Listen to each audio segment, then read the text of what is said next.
Abra comigo a sua Bíblia em Esther, capítulo 1, versículo 10. E hoje nós vamos falar sobre a precursora Esther. Quem sabia que a gente ia falar de Esther hoje? Nem a equipe, né? Eu não dei spoiler nem para a equipe. Falando nisso, eu quero deixar aqui minha palavra de gratidão pela equipe da Rede de Mulheres, Michele, Samela, com Andréia, com toda a equipe do staff da Rede de Mulheres, que estiveram servindo, preparando a noite italiana. Tem gente trabalhando lá agora. Ah, pastora, mas é uma rede simples, mas precisa de gente. Elas estiveram aqui, elas estão uma semana em jejum e oração pela vida de vocês. Então eu queria agradecer a Deus. Se você puder aplaudir o Senhor por elas, faça isso em adoração, faça isso em gratidão. Jovens e mulheres que têm jejuado, que têm orado, que têm trabalhado com as mãos, com talentos para cuidar de uma rede simples como é hoje. Mas nós vamos fazer outras que são maiores, mas o coração precisa ser o mesmo, na grande e na maior. Faz sentido? Na grande e na menor, perdão. Esther, capítulo 1, versículo 10. Vamos ler aqui alguns versículos e a gente vai construir um entendimento nessa tarde. Você conhece bem a história, né? Ao 7º dia, estando já o coração do rei Assuero alegre de vinho, mandou a Meumã, Bizar, esses nomes maravilhosos, os 7 eunucos que serviam na presença do rei Assuero, pode ir seguindo, que introduzissem a presença do rei a rainha Esther, com a coroa real, para mostrar aos povos e aos príncipes a formosura. Repete assim comigo: formosura. A formosura dela, pois era em extremo formosa. Versículo 12. Porém a rainha Vasti recusou vir por intermédio dos eunucos, segundo a palavra do rei, pelo que o rei muito se enfureceu e se inflamou de ira. Você conhece a história. Eu vou para que possamos ganhar tempo, palpar alguns versículos. Depois você faz o dever de casa e lê em casa melhor. Agora pula para o capítulo 2, versículo 1, e vamos ler até o 9. Esther capítulo 2, você está com a sua Bíblia de papel aí. Esther 2, do 1 ao 9. Passados essas coisas, presta atenção. Passado o que, gente? O rei já não quis mais Vasti como esposa, como rainha principal. E passado isso, e apaziguado já o furor do rei Assuero, lembrou-se de Vasti, do que ela fizera e do que se tinha decretado contra ela. Então disseram os jovens do rei que lhe serviam: tragam-se moças para o rei, virgens de boa aparência e formosura. Fala assim: boa aparência e formosura. Versículo 3. Ponha ao rei comissários em todas as províncias do seu reino, que reúnam todas as moças virgens de boa aparência, de formosura, na cidade de Suzã, na casa das mulheres, sobre as vistas de Hegai, o eunuco do rei, guarda das mulheres, e deem-se-lhes os seus ungüentos. Fala assim: unguento. A moça que caía ao agrado do rei, que mais agradara ao rei, essa reine no lugar de Vasti. Com isto concordou o rei, e assim se fez. Ora, na cidade de Suzã havia certo homem judeu, benjamita, chamado Mordecai, ou Mardoqueu em algumas versões, filho de Jair, filho de Simei, filho de Quis, que fora transportado. Eles vieram exilados, de Jerusalém, deportados com Jeconias, rei de Judá, a quem Nabucodonosor, rei da Babilônia, havia transportado. Ele criara Radassa, fala comigo, Radassa, que é Esther, filha do seu tio, no qual não tinha nem pai nem mãe. Era jovem, bela, de boa aparência e formosura. Fala assim comigo: formosura. Você vai entender. Tendo-lhe morrido o pai e a mãe, Mordecai a tomara, adotou ela como filha. Em se divulgando, pois, o mandato do rei e a sua lei, a serem ajuntadas moças na cidade de Suzã, sobre as vistas de Hegai, levaram também a Esther à casa do rei, sob os cuidados de Hegai, guarda das mulheres. Versículo 9. A moça lhe pareceu formosa e alcançou favor perante ele, pelo que se apressou em dar-lhes os ungüentos. Fala unguento. e os devidos alimentos, como também 7 jovens escolhidas da casa do rei para servirem a Ester. E a fez passar com as suas jovens aos melhores aposentos da casa das mulheres. Deixa eu te falar aqui, e eu sei que você conhece bem essa história, mas eu quero me deter aqui em algumas características para continuar falando sobre esse tema que nós temos falado de precursoras. E eu quero trazer, eu acho que facilita nosso entendimento e a construção para essa tarde, quando a Escritura fala que Vaxi era formosa, tinha boa aparência, a rainha Vaxi, o original no hebraico da palavra, quando fala acerca de Vaxi, que é a mesma palavra que nós lemos, né, no português, formosa, mas o original no hebraico, apontando para Vaxi, sabe o que era? Bela. Ela era bonita, não era nada demais, é o original bem basicão. Mas quando nós lemos aqui, que fala que Ester tinha boa aparência e era formosa e agradou ao rei, ele já trouxe e falou assim, se apressa logo, gostei dela, já coloca ela na casa das mulheres e ela já vai começar um tratamento de beleza. O original, intencional do hebraico, quando fala da formosura e da boa aparência de Ester, olha o que significa, preste atenção. Formosura de Ester, primeiro, vou ler a primeira formosura. Ser boa eticamente. Preste atenção, gente.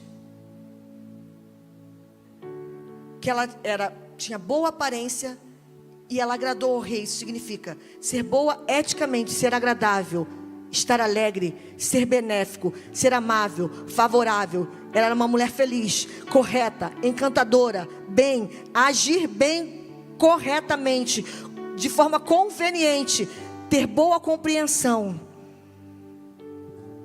Meu Deus, isso tudo. Então o rei estava dizendo, o que ele viu nela era além da beleza externa. Ele conseguiu discernir naquela jovem o que estava por trás, talvez uma beleza que ela tinha. Os historiadores dizem que de fato ela era ok, bonita, mas ele conseguiu discernir nela uma beleza além. E eu creio que para as jovens e precursoras que Deus está buscando nessa hora, nós vamos nos cuidar, vamos estar na paleta, tudo maravilhoso, gente. Mas acima de tudo, Deus está buscando por jovens e mulheres que, independente da sua condição, talvez você diga, mas eu estou mal mesmo, não tem nada, não sobra nada aqui.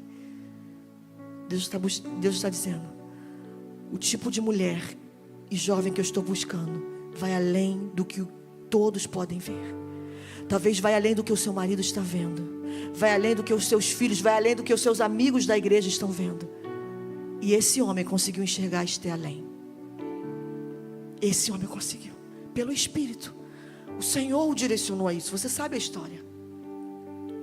E Hadá, Ester, o original hebraico para Ester, eu tenho uma sobrinha linda, Ester. Quem tem Ester na família? Tem alguém? É filha? Aqui, levantou altão, né? Calma, é maravilhoso, Ester. O significado hebraico da palavra Ester é estrela. É estrela. Mas o significado hebraico da palavra Hadassah é árvore de murta. Sem graça. Quando eu descobri o significado do meu nome, eu já falei isso milhões de vezes. Eu vou falando para quem está chegando. Eu fiquei, puxa vida. Tem pessoas que têm um significado maravilhoso. O nome e o significado do meu marido não é nem bíblico, mas não é nem hebraico, né? O meu hebraico, pelo amor de Deus, podia ser um negocinho melhor, né? Hebraico estava ali, o meu grego, hebraico, tudo misturado. Antiga. Nada a ver, né, comigo. Mas eu já recebi a palavra que é anciã, que é alguém que vai na frente. Sabedoria. Estou buscando. Pelo amor, antiga. É vintage. Gostei desse negócio do vintage. Vocês são demais, criativos demais. O meu marido é rei glorioso.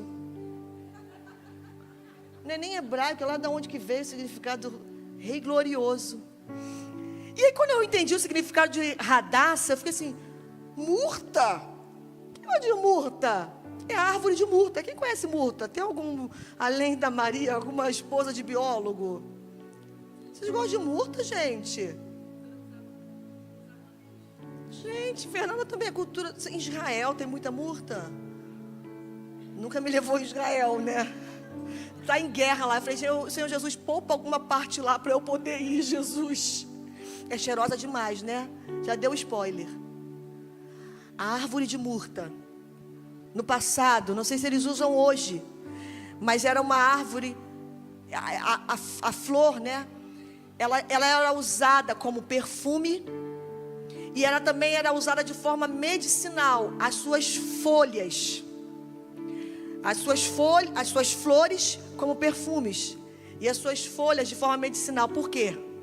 Porque quanto mais ela era esmagada, mais ela liberava o que ela precisava liberar para curar.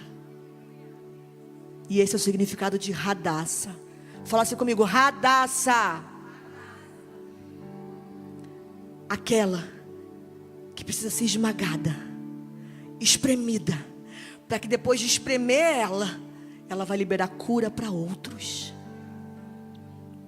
E você sabe, não dá tempo hoje de ler, que nos versículos que se seguem, nos capítulos que se seguem do livro de Esther, ela passou ali no capítulo 2, e nos versículos seguintes, ela mudou o nome. Primeiro, olhando para as características daquela menina, uma menina órfã, perdeu pai e mãe, como nós lemos. Que destino tinha essa menina, pelo amor? Menina órfã, e eu sempre falo, uma situação terrível, né? Quando você perde o pai e a mãe, e aí uma tia sua vai e te adota. Uma mãe, ela se torna sua mãe. Agora quando um homem, meu Deus, eu não estou falando nada contra, porque a gente vê depois a história, como Deus levanta aquele homem como um pai de destino para ela. Mas como no primeiro momento aquilo deve ter sido terrível para ela, perder o seu pai, perder a sua mãe, ser criada por um homem, e ainda mais mudar de país, exilada com uma outra cultura, um outro tudo, e ainda mais o seu nome ser mudado. Tudo mudou, ela perde pai, ela perde mãe, um tio adota, ela sai do seu país e ela perde o seu nome.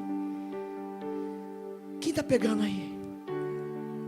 E ela já passa a ser chamada de estrela. Mas quando o rei fala acerca da beleza dela, como eu falei antes, ele fala que é alguém que sabia se portar. Ele viu além do que ela podia externamente oferecer. Ele conseguiu enxergar além, que talvez naquele momento nem ela estava enxergando. Lê comigo no versículo 10, Esther, capítulo 2, versículo 10. Eu acho que nós já lemos o 10. Esther não havia ainda declarado o seu povo, qual era a sua origem, né, para o rei, para aquelas mulheres, para aquelas servas que estavam com ela. E nem a sua linhagem, pois Mordecai ordenara que ela não declarasse. O tio dela falou, fica calada por esse momento. Tem momento que o Senhor vai falar assim, pega o seu filho, sobe no monte e sacrifica. E tem momento seguinte ele vai falar assim, não sacrifica mais o menino, eu já provi de um cordeiro. Mas Deus mudou, não é eu que tenho que estar atenta à voz do Senhor. Porque tem momentos que o Senhor vai falar assim, Esther, se cala, não fala da sua origem. Mas logo depois ele vai falar assim, agora você precisa falar. Mas você disse que não era para eu falar, mas agora você precisa falar. Por isso as precursoras que Deus está levantando para a última hora precisam estar atentas à direção do Senhor. Precisam se mover fora das suas zonas de conforto. Isso, a sua zona de conforto é como um imã para você. Tenha estratégias, seja intencional. Larga desse imã e faça algum esforço. Porque a Escritura fala que desde os dias de João Batista até hoje, o reino de Deus é alcançado com esforço. E só os que usam de violência podem entrar nele. Então nós precisamos de esforço para sair da nossa zona de conforto. Estar atentas à voz do Senhor. Versículo 12. E ele diz, e chegando o prazo de cada moça vir ao rei Assuero, ela ficou ali aproximadamente 1 ano, 12 meses. depois do tratamento, de ser tratada segundo a prescrição para as mulheres por 12 meses, porque assim se cumpriram os dias do seu embelezamento, 6 meses com óleo de mirra e 6 meses com especiarias e com perfumes e ungüentos em uso entre as mulheres. Pode seguir. Então é que vinha a jovem ao rei, e ela se dava o que desejasse para levar consigo da casa das mulheres para a casa do rei. Pode seguir. Não, volta lá no 12. Vamos parar um pouco. No original hebraico, fala assim: dias de embelezamento. Maravilhoso, né?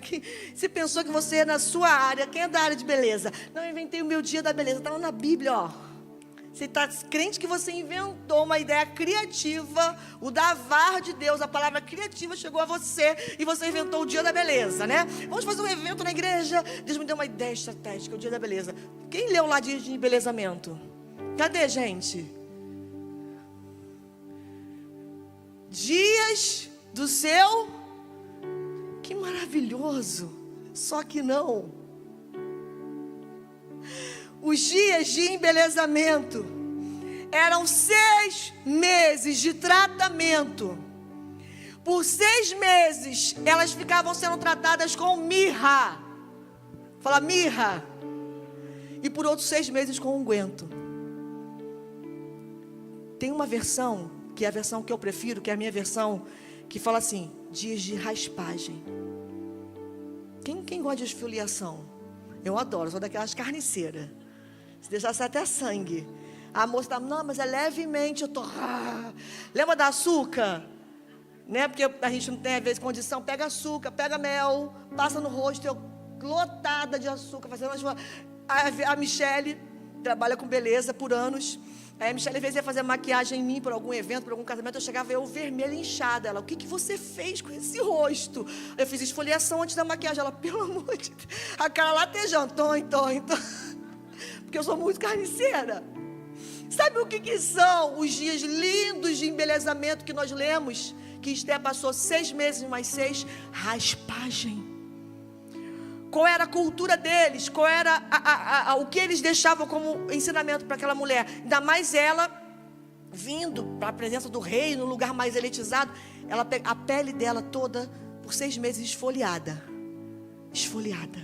E sabe para que servia a mirra e os ungüentos nos próximos 6 meses? Antisséptico. Meu Deus, antisséptico. Para que serve o antisséptico? Para curar machucado, né? Está na escritura. É o original. Eles passavam, esfoliavam. 7 mulheres, meu Deus, quantas mãos? 14? Pelo amor de Deus. Esfolia. E as servas, claro que não era 14 ao mesmo tempo, né? E depois antisséptico. Eu não sei se você já pegou, mas Deus está te chamando nesses dias como uma precursora. Se a tua história até hoje não foi como você imaginou, Deus está dizendo, eu consigo ver além, porque eu é que sei que pensamentos eu tenho a respeito de você. Deixa eu te dizer, se o que você está vivendo talvez não seja o seu melhor momento, a minha melhor versão, como dizem, né? Deus está dizendo, se submeta aos processos. Deixa eu te raspar.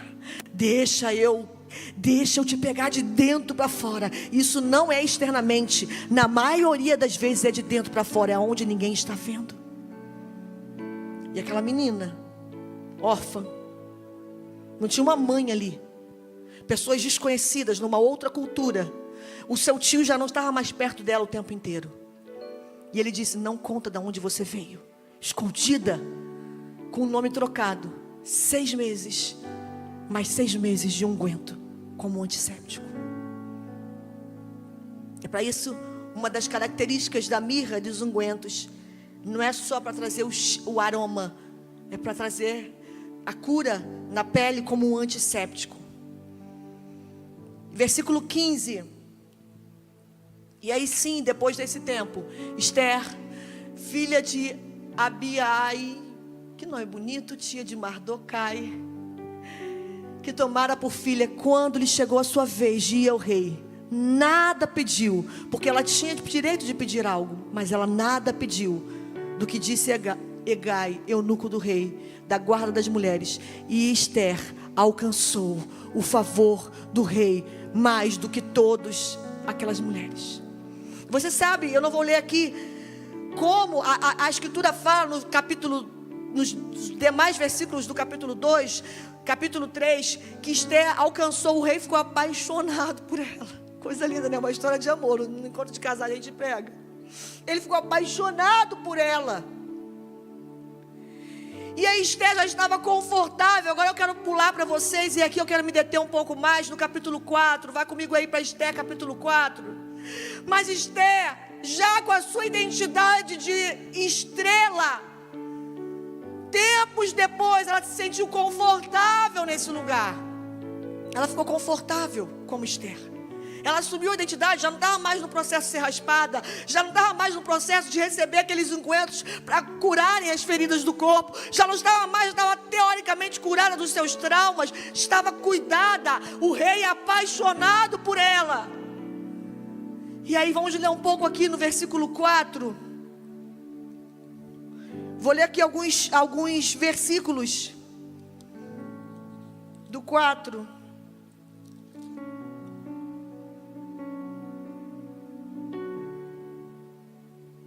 Versículo 7. A minha versão é Mardoqueu. Fez saber tudo quanto tinha acontecido. E aí você sabe que havia um decreto contra os judeus. Eu estou pulando um pouco a história de Israel, me focando em Esther, mas entendendo que você conhece a história. Havia um decreto de morte para os judeus. E você lembra que Esther estava escondida. O que o tio dela falou? Não fala qual é a sua origem. Ela tinha isso como obediência. Ele era um pai para ela. E ela obedeceu. Mas o tio dela voltou e mudou a estratégia. E ele falou assim, versículo 7.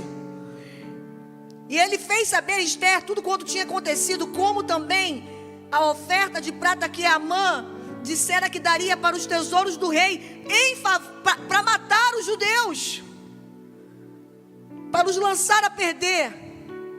E ele deu a cópia da lei escrita, que se publicar em Suzã, para destruir os judeus, para mostrar a Esther, e para que ela pudesse saber e ordenar isso, e ela fosse ter com o rei, lhe pedisse, lhe suplicasse na presença do povo. E aí ele fala assim: Esther, eu não sei se você está aí na sua zona de conforto, sabe de tudo que está acontecendo. Deixa eu te dizer, existe um decreto para matar o povo de Deus. E você precisa saber. Muitas vezes nós estamos em lugares. Esses dias eu estava conversando com uma pessoa, e ela falou assim: você não sabe o que está acontecendo? Eu não. Eu falei: meu Deus, que estranho, eu não sei. Era uma história terrível, né? E muitas vezes nós estamos em lugares que de fato a gente fica, a nossa zona de conforto nos cega, nos embriaga. É perigosa demais. Por isso eu disse, talvez você está conquistando, passei, né? Eu venci, as portas estão se abrindo, eu estou confortável. Você sabe como o mundo do Espírito está se movendo? Você está sentindo o cheiro do que Deus está fazendo para esses dias? Está embriagada aí nas suas coisas. E o seu tio fez fazer ela saber. E na dúvida, sabe o que ele fez? Ele mandou recado. Olha que homem inteligente, gente. E ele mandou uma cópia. Sabe por quê? Porque pra gente, às vezes Deus tem que desenhar. Não entendeu não? Deixa uma cópia aí pra você. Ele mandou uma cópia pra ela. E aí ele falou assim: olha só, depois de você entender, vê a cópia da lei para extermínio dos judeus, vai diante do rei. Mas ele sabia que havia já, culturalmente, ninguém poderia se apresentar na presença do rei. Ninguém. Não era assim: eu chego diante do rei. Mesmo os mais altos oficiais, mesmo Esther, que ele tanto amava, ela não poderia, sem ser anunciada, sem ser preparada. Lembra? 12 meses para poder então chegar diante do rei. Mesmo como rainha, linda, ela não podia, porque ela poderia morrer. Que loucura, né, gente? Eu sei que é outra cultura, mas isso era real para os dias de Esther. E ele falou isso para ela, o seu tio. Versículo 12. E fizeram saber a Mardoqueu as palavras de Esther. Então disse Mardoqueu que tornassem a dizer a Esther. O que acontece aqui? Eu estou correndo um pouco. Esther fala assim para ele, exatamente o que eu falei. Eu não posso comparecer diante dele, meu tio. Você não sabe? Você não me pediu para eu não falar que eu sou judia? Você esqueceu, tio. Fala lá para ele que eu não posso. E aí voltaram com um recado para ele. E aí ele diz para ela, no versículo 13. Então disse Mardoqueu que tornassem a dizer a Esther: não imagines em tua alma que você escapará da casa do rei mais do que todos os teus, do que os outros judeus. Não imagina que você, não acha que você vai escapar não, Esther. Olha que homem ousado.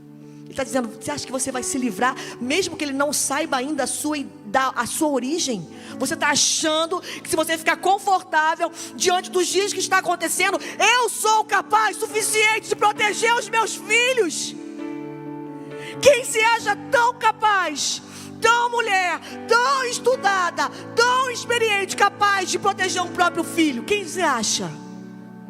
Eu já vi situações terríveis com filhos e mães dizendo, eu já vivenciei, eu queria estar no lugar do meu filho, mas eu não tenho poder de trocar com ele de corpo. Eu queria ter essa enfermidade, não, meu filho. E mães até que fizeram esse tipo de oração, Senhor, passa para mim, porque eu não queria passar por isso. Quem somos nós que nos achamos? E ele diz, você acha que se você não fizer, você vai escapar? Porque você está protegida na sua zona de conforto. E ele continua dizendo, eu amo, eu quase não falo o que está escrito, de tanto que eu amo. Esther 4,14. Olha o que ele diz aqui. Porque se de todo te calares neste tempo, fala assim comigo, neste tempo, socorro e livramento de outra parte sairá para os judeus, mas você e a casa do teu perecereis. Sabe o que ele fala? Ele sendo um pai adotivo para ela, ele lembra da origem dela. Você e a sua descendência, Esther, vão morrer. Se você ficar nessa zona de conforto, confortável, como estrela, com essa nova identidade, você vai morrer. E aí sim, e ele fala, como um bom pai exortando, mas ele fala, e quem sabe, fala assim comigo, quem sabe, se para um tempo como este, chegastes a este reino. Eu creio que Deus está levantando mulheres e jovens para um tempo como esse. E talvez, num primeiro momento, eu e você somos as melhores para dar desculpas. Somos as melhores, você olhando para a sua condição, meu Deus, essa pessoa sou eu, vou ficar quieta aqui no meu lugar que ninguém vai me perceber. E eu estou aqui na frente me expondo, né? Tudo bem. Vou ficar quieta aqui. Deus está dizendo, mesmo que você dê desculpas, eu vou vir como aquele pai adotivo de Esther dizer, Esther, você esqueceu de quem você é. Você não é estrela, você é Radassa, você é murta, você é aquela que precisa ser espremida, para que quando te espremerem, vai sair cura para outras pessoas. Esther, acorda, quem sabe se não é para um tempo como esse, que Deus te colocou aí nesse trono. Quem sabe se não é para um tempo como esse, que Ele te permitiu viver histórias de decepções e frustrações. Eu me decepcionei no ministério tal. Quem não? Eu não estou dizendo que isso tem que ser comum, normal. Pode ser comum, mas não tem que ser uma normalidade. Talvez, eu não sei qual é a sua história pregressa, minha irmã, mas eu quero te dizer o seguinte, talvez se é para um tempo como esse que Deus está te chamando. Mas eu sou meio quietinha, estou aqui no meu lugar tão quietinha. Deus está dizendo, acorda. Acorda, eu te permiti viver essas situações de frustrações, de perdas, de medo. Uma menina órfã, uma menina que chorava, não tinha uma mãe ali para acolher o coração e as lágrimas dela. Ela é levantada, um homem mais velho a toma como mulher e ela se acomoda.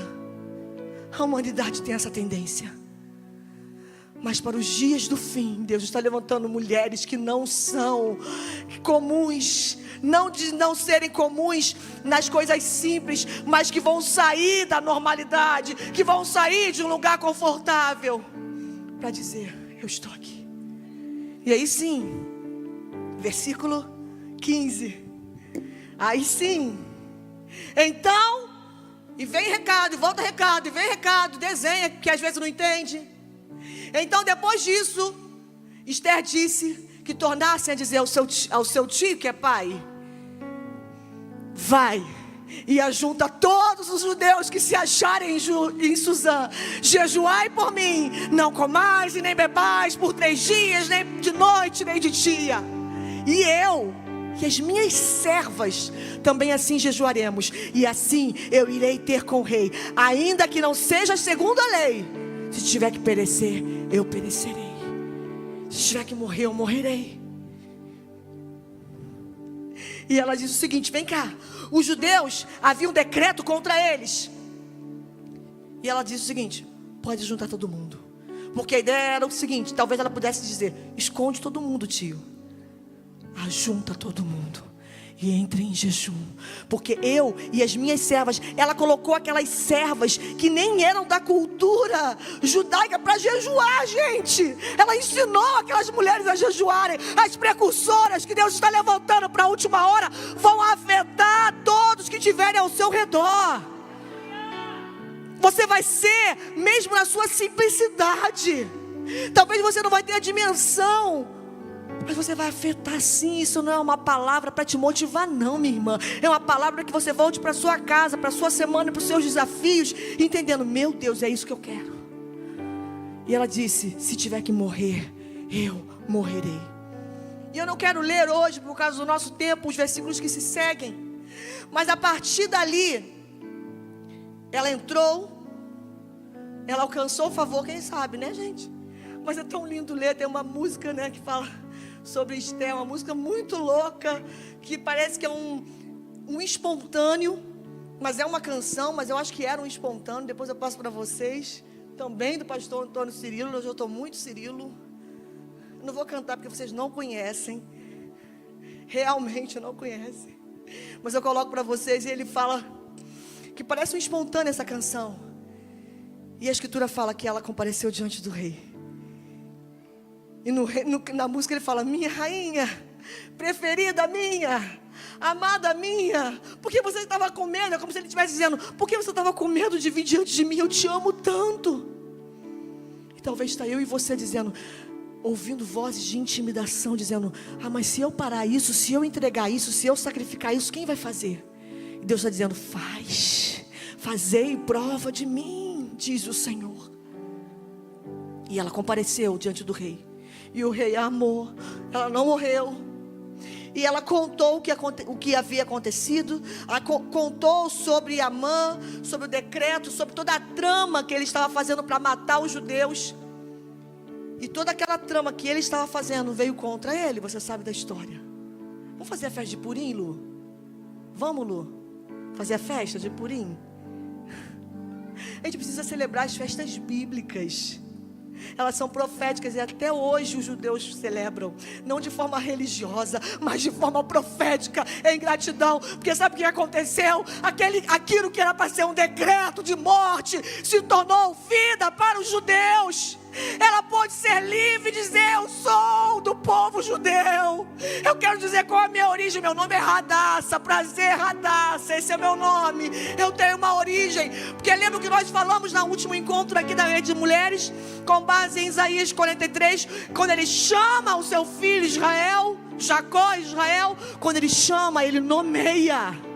E quando ele nomeia, ele destina. O nome dela tinha a ver com o destino profético que ela carregava. O nome dela tinha a ver com o destino profético que ela carregava. Porque quando ele nomeia, ele destina. E depois, ela pode falar: eu sou Radassa. E ela continuou sendo rainha, tá, gente? E aquele homem foi enforcado. E houve um livramento. E até o dia de hoje, os judeus no mundo, em Israel, eles celebram a festa de Purim. Olha o que uma precursora em Deus pode fazer. Ela traz livramento para ela, para aqueles que estão perto dela, para toda uma geração e por pessoas que ela não tem noção que ela pode alcançar. Porque eu falei no início que hoje nós íamos falar sobre memorial, porque precursores, eles estabelecem memoriais eternos. Por quê? Para a gente já caminhando aqui para o encerramento. A Escritura fala, e nós vamos começar o discipulado e vamos, gente, a gente vai melhorar. A gente vai voltar para a palavra, a gente vai se inclinar, nós vamos, a Escritura vai estar no nosso coração. Quando você passar por lutas, por dificuldades, você vai ser uma mulher, uma jovem, que de você exala a Escritura. E com isso ele não está dizendo que você não vai passar por situações difíceis não, tá? A questão é que dentro de você vai ter a resposta bíblica. A Escritura fala que a partir de então estabeleceu-se o Purim em Israel. De forma bem resumida, não dá para falar sobre essa festa tão linda. E os judeus fazem isso antes de falar do Purim. O que eles fazem, por isso eu falei de nós voltarmos à Escritura. A Escritura fala: o que vocês ouviram e aprenderam, o que contaram os seus pais, não encobriremos aos nossos filhos. Contaremos à vindoura geração as maravilhas que Deus fez. E está aí eu só falando, não, porque papai é um homem trabalhador, mamãe é um homem trabalhador. Tá, mas você está falando da Escritura para o seu filho? Você está ensinando o que no passado o Senhor fez? Você pode falar da sua história de vida, mas principalmente nós vamos ser jovens e mulheres, e eu declaro em nome de Jesus um tempo de alinhamento, um tempo de volta à Escritura, que nós vamos contar para os nossos filhos da Escritura. Nós vamos separar não só uma vez por semana. Você começa com uma vez por semana, mas todos os dias. Senta aqui, mamãe precisa ler. Ah, mas ele é pequenininho, não está entendendo. Está entendendo sim. E os judeus têm essa prática. Eles contam. Uma geração conta outra geração. Uma geração conta outra geração. E o Purim, até hoje, ele é um memorial, ele é uma marca, ele é um mandamento, é uma festa celebrada pelos judeus. Está lá, não dá tempo de ler hoje, em Esther capítulo 9, versículo 31, que fala acerca do Purim. De forma resumida, como é celebrado o Purim até hoje? Eles celebram com alegria e livramento a salvação que Deus trouxe naquele dia. Sabe o que eles fazem? O mês, os dias, a partir do dia que começa o Purim, é dia de festa. Eles começam a celebrar, eles começam a festejar. Presta atenção aqui em mim. Mas antes de começar o Purim, sabe o que eles fazem? O jejum de Esther. Todo jejum, a casa inteira jejua, do nascer do sol ao pôr do sol. Um dia de jejum antes do dia de Purim, que é aproximadamente em março. Um dia de jejum. Nasceu o sol, começa o jejum. O sol se pôs, termina o Purim. O jejum, e no outro dia já começa o Purim. E como eles fazem o Purim? Eles fazem, olha que lindo, os mandamentos. Eles doam alimentos como presentes para pessoas queridas. Eles pegam alimentos, eu sei fazer um bolo, eu sei fazer um prato disso. Eles fazem isso, judeus modernos. Hoje, nesses dias, eles preparam um prato. Esse ano, eu sinto no meu coração dessa pessoa, meu familiar, um querido, um amigo meu, eles dão um alimento para essa pessoa como um presente.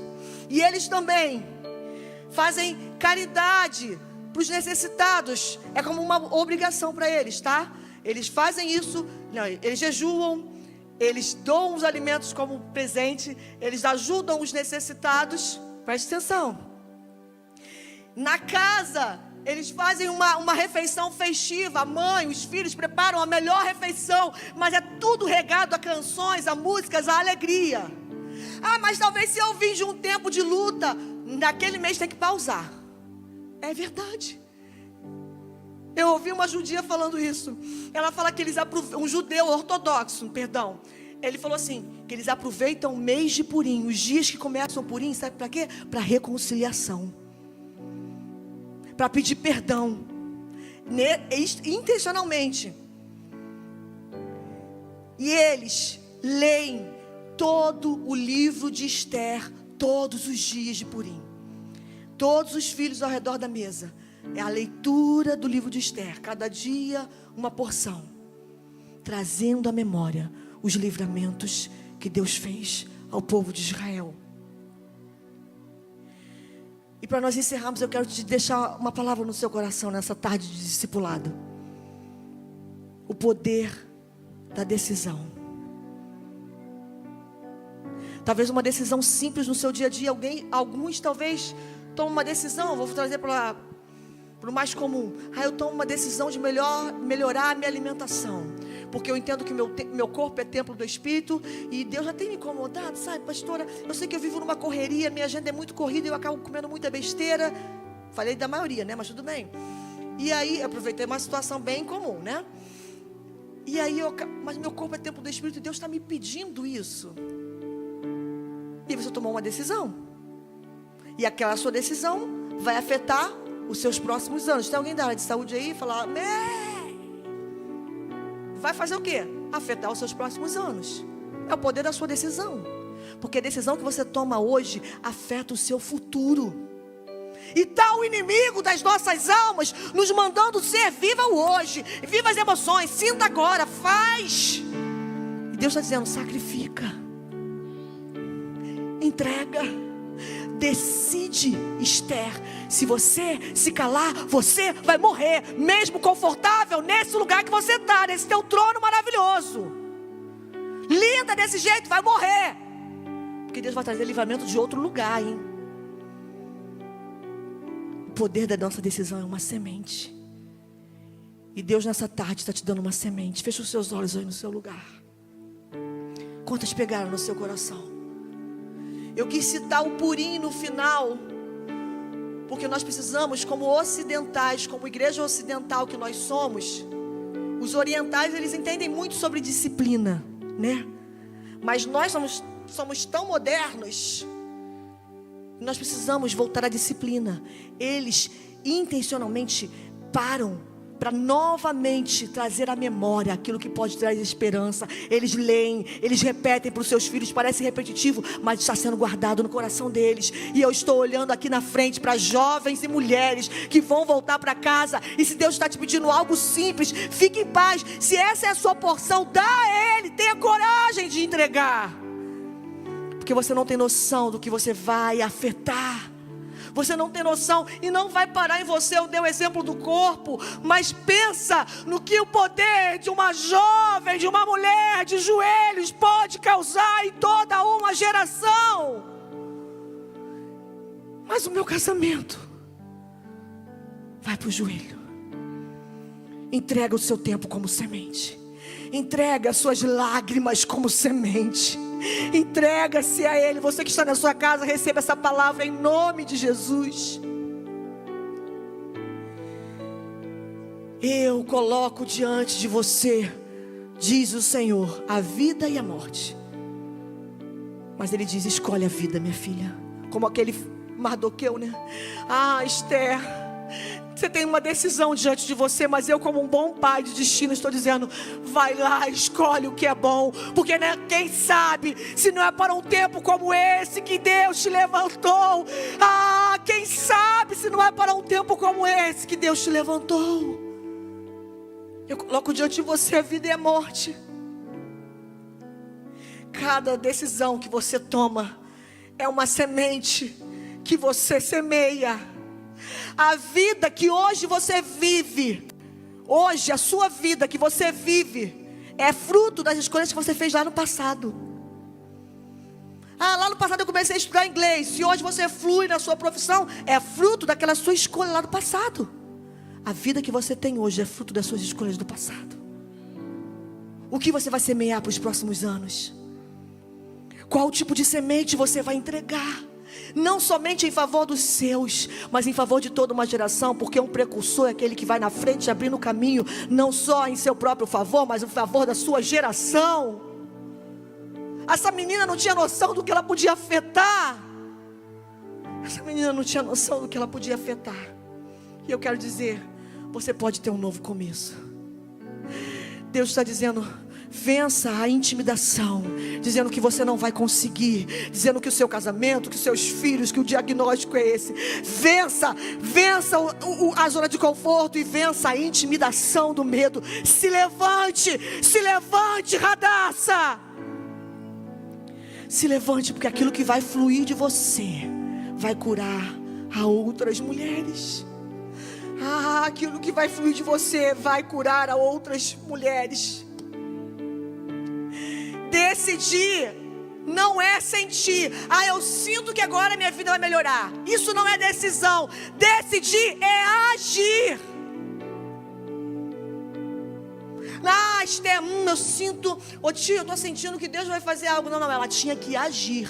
Manda eles jejuarem. Podem se reunir, porque eu também vou jejuar. Decidir não é sentir. Decidir é agir. Tem alguém em casa?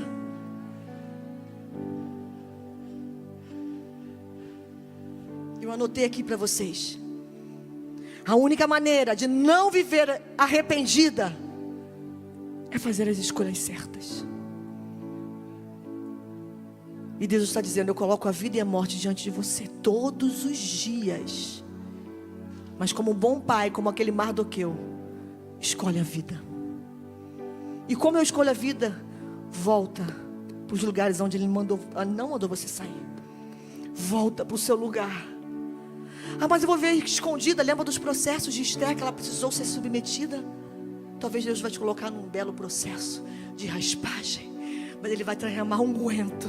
Ele não vai te raspar como um Deus masoquista somente, não. Ele vai derramar cura, porque aquele que faz a ferida, Ele traz óleo para a cura. Ele sara, Ele faz a ferida e Ele cura.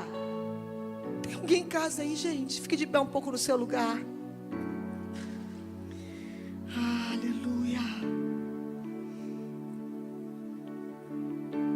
Aleluia. Feche os seus olhos, nós já estamos encerrando. Eu queria que nesses últimos minutos que nós temos aqui juntas, você que está nos visitando também, você que está na sua casa, fechasse os seus olhos um pouco. E eu te convido, nesse início de noite, a fechar os seus olhos e trazer à sua memória aquilo que pode te dar esperança. Sabe o que me dá esperança? Eu vou contar aqui para vocês. Mesmo que você esteja com seus olhos fechados, só me ouve. Quando às vezes eu estou em situações que a minha alma ou a intimidação dizem, você não vai, você, e um monte de palavras de intimidação, o Senhor me lembra que realmente eu sou. Parece que é um fôlego que me traz vida. Ele fala, Priscila. Eu não sei você, quando Ele te chama pelo teu nome, Ele fala para mim, Priscila, acorda, você é minha. Eu te nomeei no dia que você nasceu. Eu te nomeei antes mesmo da fundação do mundo, né? Eu te dei um destino. Feche os seus olhos, traga à sua memória aquilo que pode te dar esperança. Se você puder, coloca a mão sobre o teu coração. E eu queria que você orasse por você nesses minutos. Eu sei que eu falei aqui sobre orarmos sobre os nossos filhos, sobre orarmos por uma geração que nós nem temos dimensão de que podemos afetar, mas nessa hora, como um exercício de forma profética, eu queria que você orasse por você, nessa simples reunião. Você tem coragem de orar por você? Fala, Senhor, me cura. Jesus, me liberta. Sabe isso que meu marido não sabe, que os meus filhos não sabem? Me ajuda. Sabe aquela menina que ficou presa lá na adolescência, quando foi molestada, que eu não consigo sair? Me cura. Com todo temor eu falo isso, minha irmã, em nome de Jesus. Sabe aquela menina que passou por essa situação e essa na infância? Me cura, me alcança. Deus, eu tenho me perdido porque eu estou tão confortável. Eu tenho tudo o que eu preciso, que eu acho que eu preciso. Hoje eu posso comprar, vender, hoje eu posso, mas eu estou aqui, pobre, cega e nua diante de Ti, dizendo, me alcança, Senhor.